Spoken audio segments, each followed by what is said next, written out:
My name is Christina and you're watching Proud Bookline, and today I'm going to do my wrap-up part 8 out of 2018. I read 5 books since last I filmed the wrap-up and I really want to talk about them.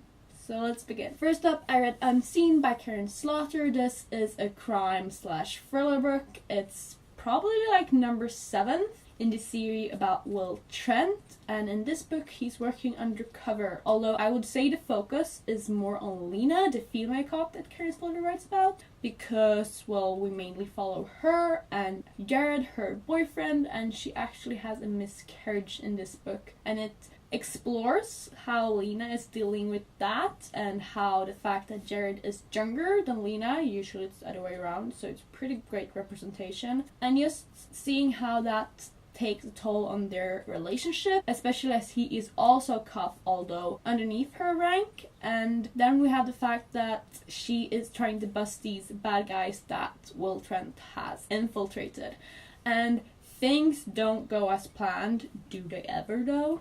No, but things don't go as planned and things happen, and I really thought it was a great book, and I love Karen Slaughter's writing, and I just love crime and thriller books that explore the human side of things as well. Like, they don't only consist of a crime or a mystery, they actually explore the humans involved, and this book did that, and I'm really happy that I read it.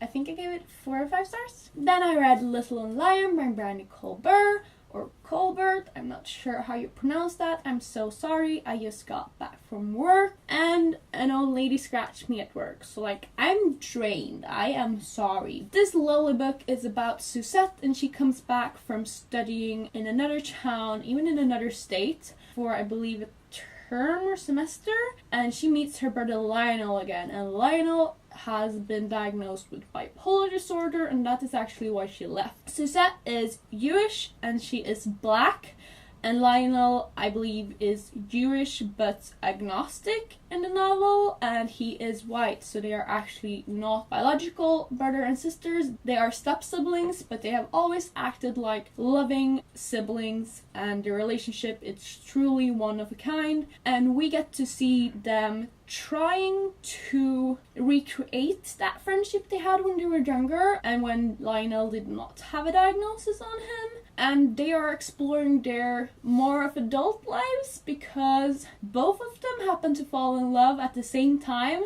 with the same girl, and as you can imagine that causes conflict, but it also creates different bonds, and it's just a lovely exploration of love, of friendship.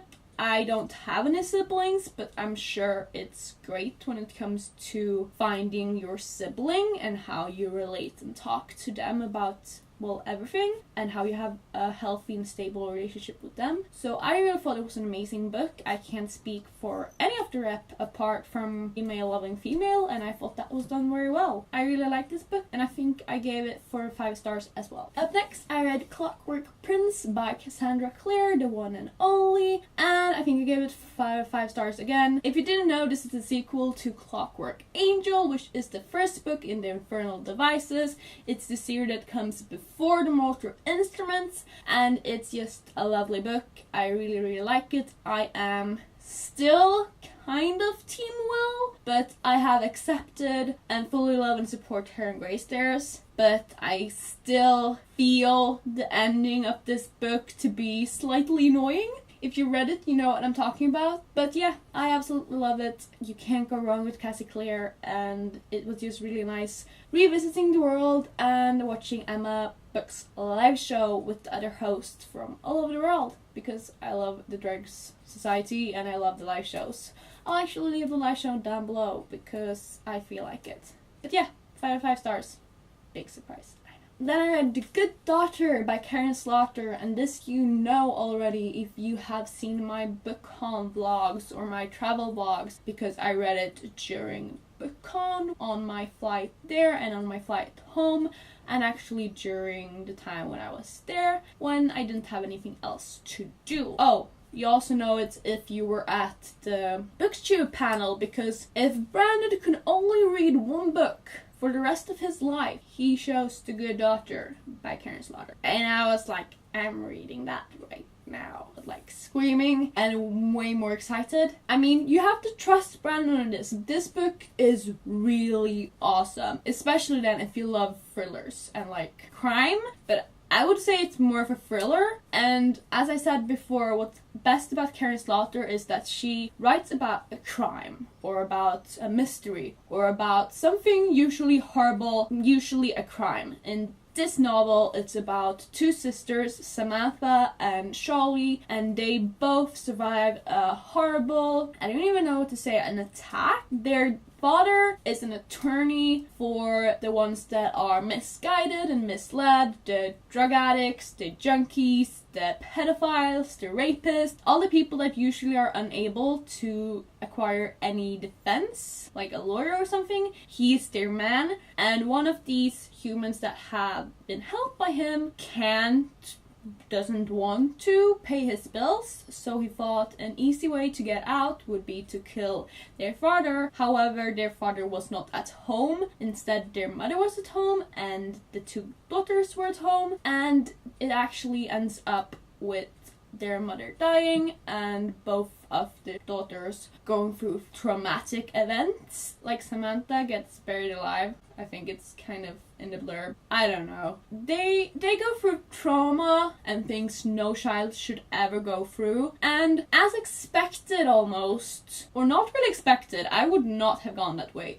But both daughters actually becomes attorneys and lawyers. However, Samantha, with an incredibly high IQ, goes to New York and she has about almost zero contact with her family. Meanwhile, Charlie, the younger daughter, she stays in their hometown. She actually has her office next to her father, and both of the women live completely different lives. Charlie is living with her husband and Samantha is living on her own. Or I mean, she has a lovely cat, so like not all alone. The traumatic event happened 28 years ago, but when we revisit them, there is something that happens in their hometown and there is something that happens with their father, and all of those things go into the fact that Samantha has to go back home, and yeah, things happen. I know that I'm really great at this like description thing. I could just like hold up a book and say like, things happen, you should read it, because it's basically what I'm doing right now. But it's a really cool exploration in just how to recreate relationships, how to build relationships when you realize you never had any relationships. How do you deal with not being able to carry a child? How do you deal with doing things that aren't morally correct? And how can you walk away from things that your heart burns for? And it explores trauma really, really well. And what I personally like is that it deals with PTSD. There is a lovely character who actually is trans, and it just deals with so much more than you thought it would deal with. And I just really, really like this book. And what are people doing? And I just really like this book. It is really amazing and cool, and you should read it if you want to. And then the last book I actually read on audiobooks. I don't like audiobooks that much, I have to be honest with you.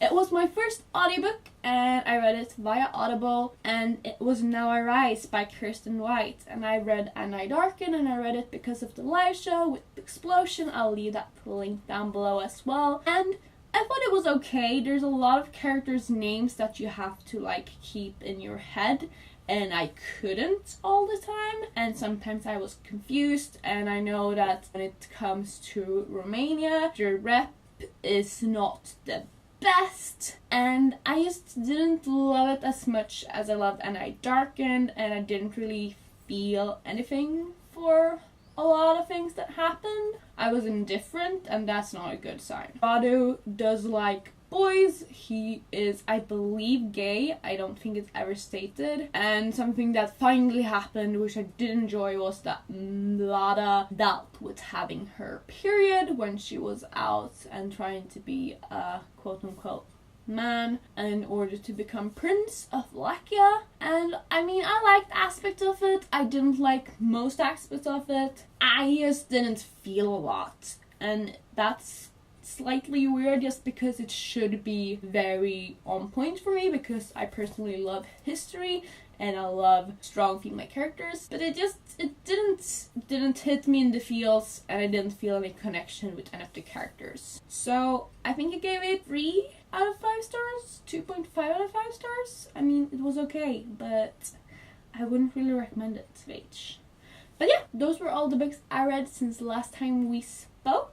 Have you read anything awesome this week, month, year? I don't know. Just leave me an awesome book down below. And thank you so much for watching. Your support means the world to me. And I hope you're having a great day / night / whatever part is for you. Bye!